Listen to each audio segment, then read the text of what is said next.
Hello, everyone, and welcome to the smartsocial.com interview series. I'm Josh Ochs, and I'm excited to be here with you today. Today's topic is going to be cell phone screen time. I've got an amazing guest here that you probably have not heard anywhere else, and I'm going to brag about him in just one sec. But before you hear about this, if you aren't a subscriber on our podcast, this is an interview sponsored by our podcast. It's very circular, if you will. I want to read you what one of our reviewers said. Somebody said, "Love the mission." This is from Snowman2797, whoever you are. Thank you. Josh's passion for these issues shines clearly through these helpful discussions on a really important topic facing us today. Thank you, Snowman. That's on iTunes. If you haven't subscribed, rated, or reviewed, please share this. Our mission is to keep kids safe on social media so they can someday shine online and get that dream college, career, internship, everything else. You can learn more at smartsocial.com. Subscribe to the podcast. Help us share it with a few families. You will help us spread our mission.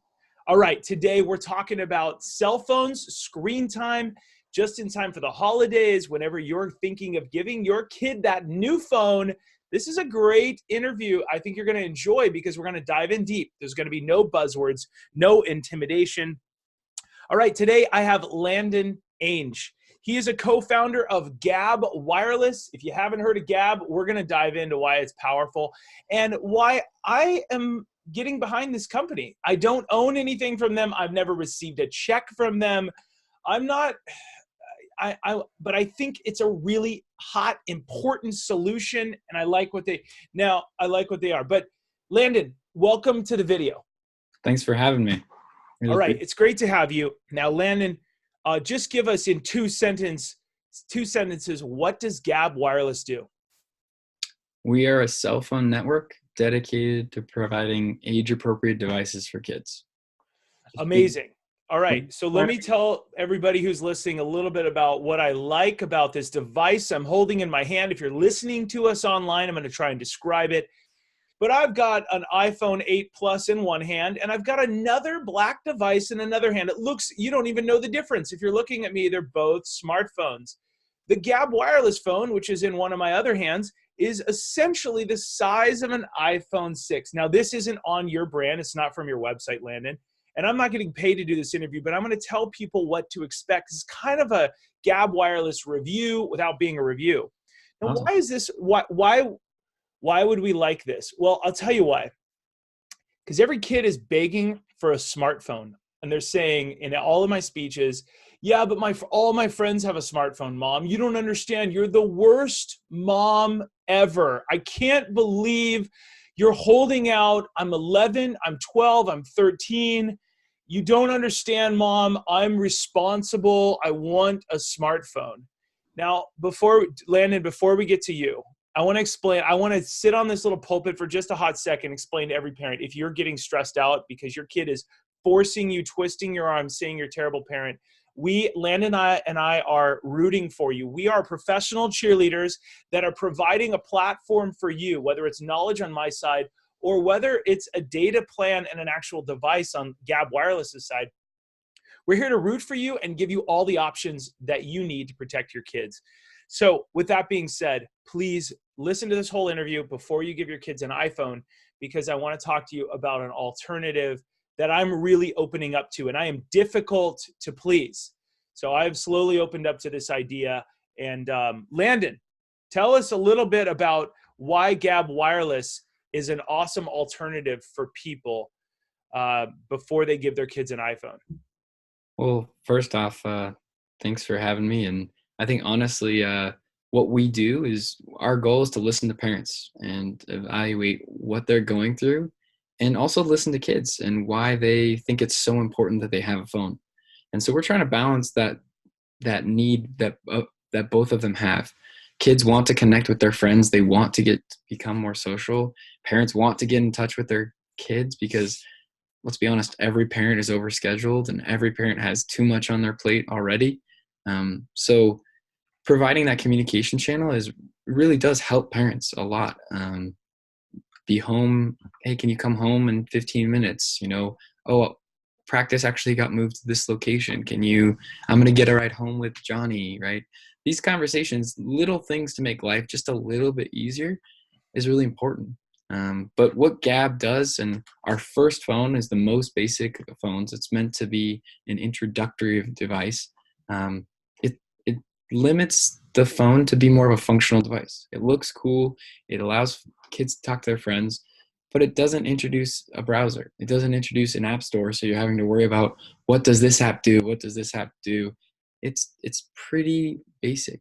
And we've also limited so they can't send or receive picture or group messages.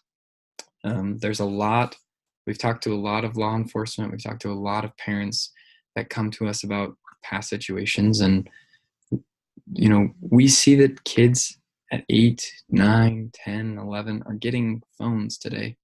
And those kids aren't ready to be able to have and send and receive pictures back and forth. They're just not developmentally ready to say, is this a good decision on some of these aspects in life? So our phone introduces a basic way to balance what kids want, what parents need.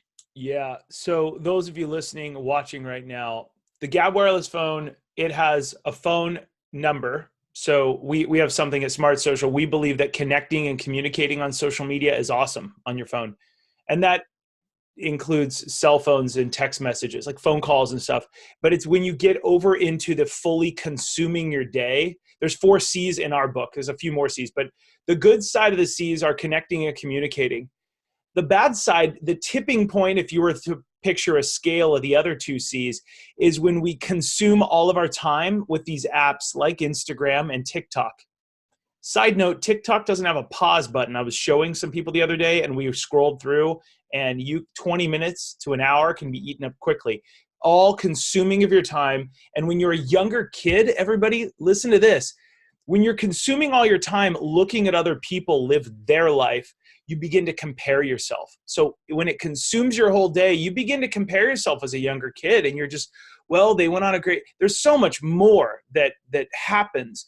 But these 4 C's are, let's stay on the good side of social media and devices. That's the reason why I'm open to you guys. I'm open because you're all about connecting and communicating. Yeah. And that means text messaging, which is what kids want to do, and calling, which kids don't want to do. But parents, if you buy your kid any device, doesn't have to be Gabb, it could be anything. I'm going to root for you right now and tell you, I'm giving you permission to be difficult on your kid. Tell your kid and sign a social media agreement before you give your kid this device. But tell your kid, you will pick up this phone every time I call you. And if you don't, text me back. Let me know exactly where you're at. This is a privilege, not a right. And we will retract this at any time. Make sure you have that in your agreement. I've got another example here in a few minutes. We're going to talk about ice cream. Landon, what do you think about all this? I really agree with you on so many things that you talk about. You when you introduce what you talk about, you say, we want to help kids someday shine online. I agree. We just maybe need to be a little more thoughtful of when that is, right? When is it that you introduce your kid to social media? Developmentally, that's a difficult decision, but it is a kid by kid decision. And right now there just aren't very many options out there. And so our invitation is the same as yours. We don't really care. We hope that we have a solution for some parents that aren't finding their needs being met. But we want parents to be more thoughtful about how and when they introduce the right aspects of technology. If your kid can't handle a personal communication on a phone, they're probably not ready for social media, right? That's a healthy balance to say. And I absolutely love what you said. Our mission is to protect kids, to connect families, and to help people live a life outside the screen. When you introduce pure entertainment, the dopamine hit that they're getting from some of these amazing entertainment apps, but in the hands of a 10-year-old, they're not ready for that stimulation. They actually, they only watch other people do those things. They're not having that chance to go experiment and fail, learn how to fail. That's a great skill in life, and necessary. And so living that life outside the screen, so they're not consciously or always questioning, do I have value? They're saying, I'm going out and doing things, and now I have something also to contribute online when I'm ready for that. Yeah, I'm finding that a lot of times when we have social media right in front of us, I don't want either one of us to sound like we're 80 years old, like we are disconnected from TikTok. But at the same time, there's an important human thing that every parent knows about that's listening to this right now. And there's an old business thing. If your employees are looking up at the wall and staring and thinking, they actually say that's good because they're figuring out problems. They're processing the meeting they were just in. And this is for adults. If your employees are looking up, kind of not bored, but thinking, that's wonderful, because that's how we as humans process with our brains, figure things out, and kind of just relax and let creativity happen. Now, as soon as we have these devices, arguably, and they are just there for us to fill time, we're not processing and being creative and figuring things out. We're not unpacking and repacking all this knowledge we have that is our bedroom inside of our brain, right? Like, let's pull everything out of the closet, let's repack it in there, let's clean it, let's dust it. And that's kind of what's happening when we get a great night's sleep. And when we're looking at the wall, just going, I'm bored. Well, actually, you're not bored. Your mind is going crazy, just figuring things out. And if you don't have enough to figure out, parents, this is the chance to go do stuff, get a bicycle, run around town, play games. But that whole look at the wall, look off into the world, or sit outside and be bored and play with a stick, boy, those are good things, because you're doing stuff that we as kids did and now kids are not. It's looking at TikTok. And I love TikTok. I think in moderation, social media can be awesome. We want a balanced approach, but a device like the Gabb Wireless, or getting your kid a flip phone, that might be right for your family. I don't know. But connecting and communicating is the good part of this technology, especially if you're divorced. If you're co-parenting your kid, this is a device. We're going to release a whole course on this. Don't let the other parent of your child buy a Ferrari that could kill your kid. And when I say Ferrari, I'm holding up the iPhone. Oh, but we'll fix it and the kid will figure it out because it's their knack is technology. I don't want to preach too much, but very, very important. Landon, give us a couple tips. What can parents do to better have a dialogue, or rich dialogue with their children? Or how can they hold their kids off a little longer on this desire, this conversation about how terrible mom is for not getting them a smartphone? Well, yeah, we get that question a lot. And I think the first point is, every parent is going through this. Doesn't matter if your child is somewhere between 8 and 13 or 14, you're getting bombarded with the same question. When can I get a phone? And it's difficult. And just knowing that you're not alone, and that you're not the only one that hasn't given your kid a phone, that's very helpful for parents. So if there's anything you take from this, parents, be reassured that you're not the only one. And every kid uses the same argument, that I'm the only one in my grade. That being said, phones are not bad. Technology is an amazing tool. And both Josh and I agree on everything we talk about here, that technology empowers us to be and accomplish things that we never would otherwise be able to do. Like this podcast. Like, this is incredible. Yeah. And, my favorite thing about life is live Googling. I don't know that answer. Hold on. And we can go research that. Can you imagine 20 years ago, people couldn't go to Google to literally figure out what's the knocking on my car? Well, just Google knocking plus this, and you can fix a car through Google or YouTube, right? I mean, it's unbelievable. Hey, parents, if you're listening to this right now, I want to tell you the 4 hottest apps your kids are going to want to download as soon as you buy them a Ferrari, an iPhone. Let me tell you the 4 hottest apps that will drain your child of their childhood. Oh, you're so dramatic. It's accurate, right? Landon knows this. The number one most popular app that no one thinks about, that every student in my audiences says that they have, but they don't think of it as a time suck, because it does have an upside, but the downside is really where it's going to get them. Number 1 app in the world right now, YouTube.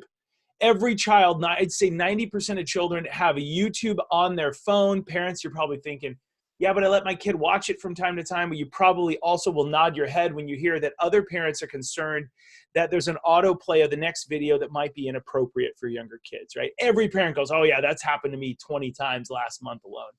Number 2 most popular app is going to be Instagram, right? Every kid wants to be on Instagram. They have a couple of them. Number 3 is Snapchat. And number 4 is TikTok. TikTok, you cannot ignore it. It is a behemoth now. It's based in China, even if people say it's not. There's a bit of a fight going on right now with the US government and lawsuits and stuff about some of our data from Musical.ly. 100 million users were sold to the TikTok parent company, ByteDance, and now your kids' data are arguably, I'm going to assume the worst, in China, and all their data is going there. So just be careful. Know that those are the 4 apps your kids are going to want to download first, because that's where all their friends are at.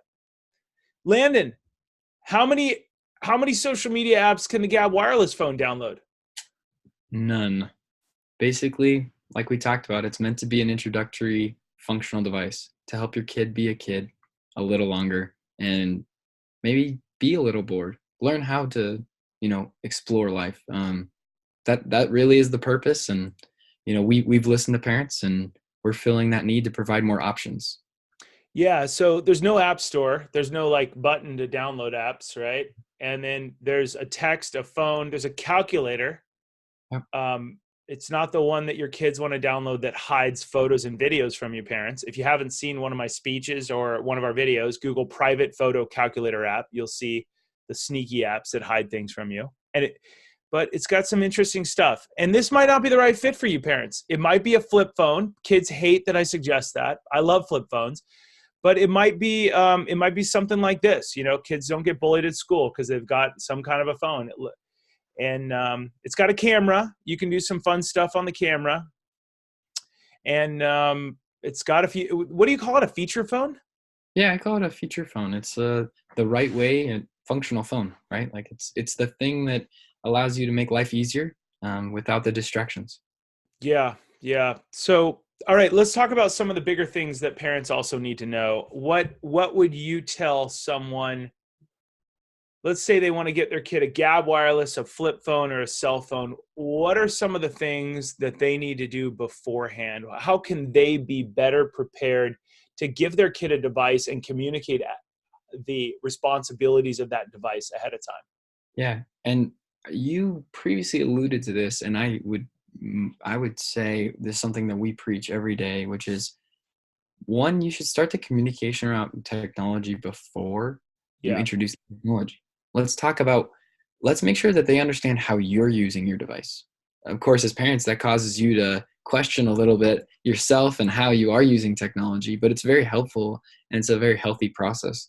And the second is, you never let your kid have their phone in their room with them at night. Just love it. Why is that? Let me play devil's advocate. Explain. Well, in a recent study, they found that kids were on phones for 9 hours of a day before they got home from school, for a subset here in the survey. The question is, how is that even possible? And the answer is, it's not, assuming that they're sleeping. And that's where we find the problem is that kids at night don't sleep when they have the phone next to them. Partially because of the stimulation it gives them. It's an immediate hit that they actually fear that they're missing out on something that happens at night. And partially because of what you said about the autoplay, whether you're talking about video content with Netflix or YouTube or any of these content plays, they're really good at leaving those cliffhangers, wanting you to watch more, wanting you to get more involved, or continuing the endless scroll on Instagram and those aspects. No matter what type of phone you have, there's always something to bring you back. And so leaving that phone in some other room just allows you to disconnect and truly relax. Yeah. So let's talk real quick. I one of my friends, Adam from village.com, was in a speech I was giving in Colorado Springs, Colorado, not too long ago, like a month ago. And I said, Adam, I want to come up with an example that everybody's going to be on board with. And here's what it came up with. In this speech, and in all my speeches going forward that are parent-oriented or with students in the audience, who cares? I ask everybody, I want you to picture your favorite ice cream flavor. It could be strawberry, vanilla, Rocky Road, you name it. It could be something super weird that they only sell in one store. I don't care.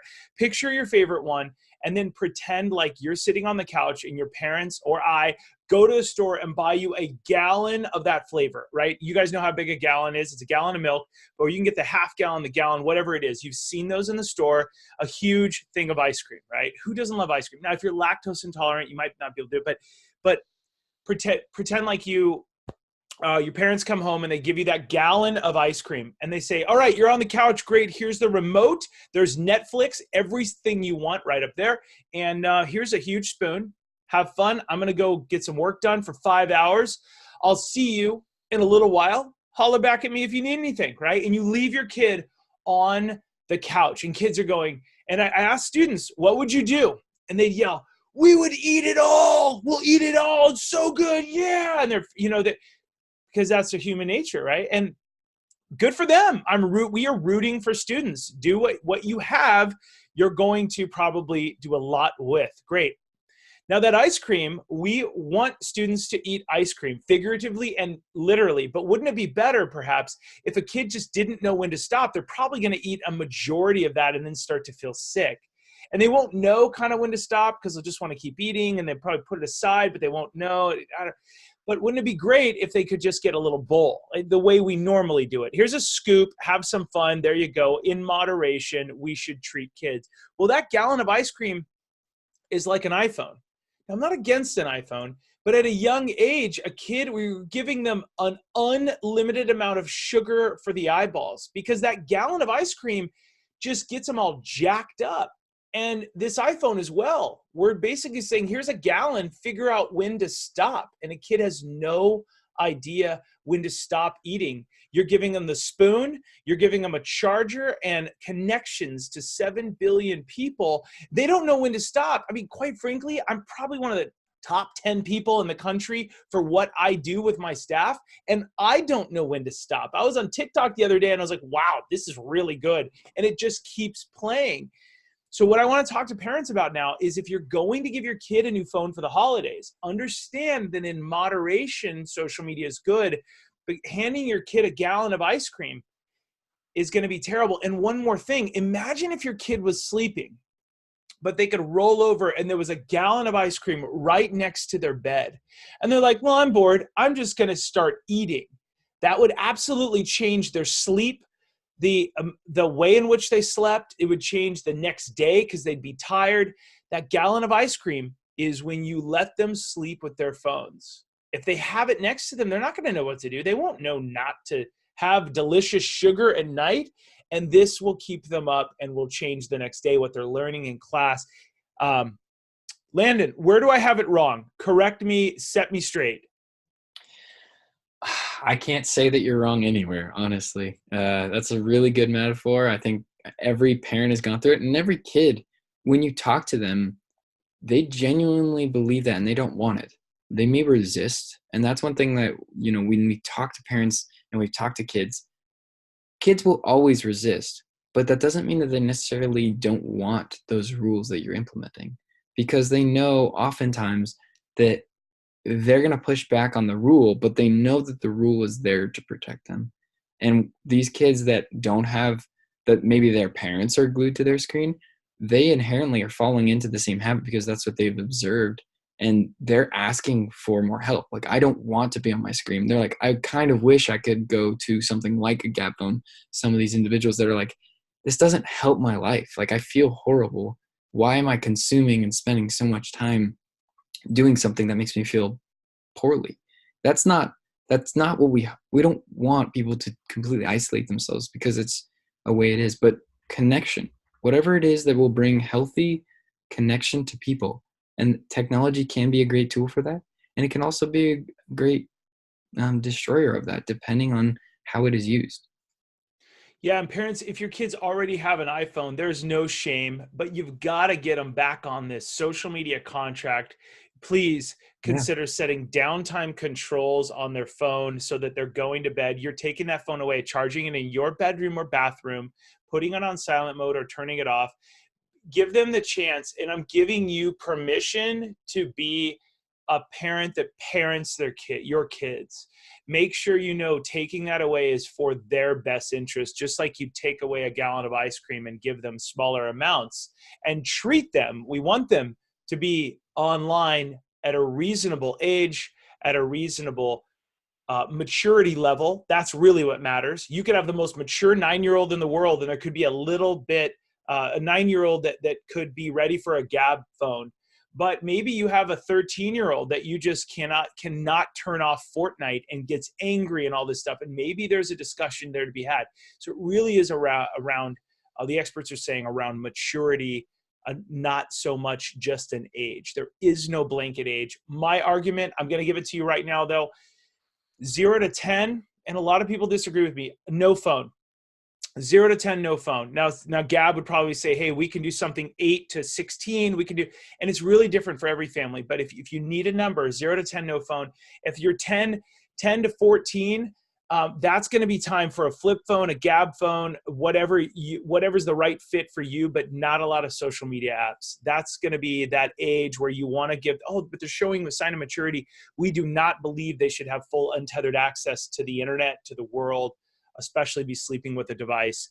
And then age 14, that's when you can start to introduce them to, we would argue, a phone without social media apps installed. 15, once they're online and branding themselves and creating a portfolio, then they can have some social media apps and you can monitor their downtime and their usage. And then you can training wheels into social media. Landon, what do you think of that? I think that's a great recommendation. Everything you said there, it's all about that right time. But I think that that threshold that you talked about, 0 to 10, we see, and we talk to parents that, like you talked about the divorced parents, you talk about single parents, you talk about kids that are traveling and are super involved in sports and dance and academics and things. Those are what we hear from parents. And so we're trying to provide something that we would feel comfortable giving to a kid of that age. And then you talk about 10 to 14, and I think that I 100% agree with everything you're saying there. And we need to prepare our children to be ready for the right amount of technology, because we live in a technology world. But we also know where they're at developmentally, and that has to be a piece in the equation of, okay, are they able to handle this amount of stimulation? And how do we talk about that social contract as they do get introduced to it? Parents, if you're wondering what the dangers are, I want to introduce you. I'm going to give a shameless plug. We've got something on the front of smartsocial.com that is essentially a little tiny course called Should I Buy My Kid a Phone for the Holidays? This put us on the news this week. So you want to buy your kid a phone, and it walks you through how predators will contact your kids. We show you exactly how. We show you real news stories of how addiction works, what the Pew Research Center says about this, all kinds of different things. And it's 33 minutes long. You watch it with your kid. We've got an actual mom that wrote a 2-page letter back to me saying this changed the way my daughter saw it. She better understands my gut feeling. I didn't know how to communicate it, but you did that. This is 100% free. It's on the front of smartsocial.com. We even walk you through a little bit of Gabb Wireless and 2 other alternatives for your kids. And then if you must, you can give your kid an iPhone. But we're basically going to bring everybody up to a healthy level of caution. I don't want to scare you. I just want you to understand what could go wrong. Just like if you gave your kids keys to a car, we need to know what drunk driving looks like. Yikes. We need to go show kids what that is, right? In high schools all over the country, they have drunk driving day where they'll actually, in Los Angeles, they'll in high school, one of the days, half day, you'll walk by an actual casket. You'll walk by a volunteer firefighters that have an EMT set up, and you'll see what it looks like if you drive distracted. And it shows the kids there are consequences. Please consider talking to your kids about those consequences. It'll make your job easier so that they're wiser when you're not around. You can go to smartsocial.com to take that free course. There's no catch. You log in, you get all of our best stuff for free.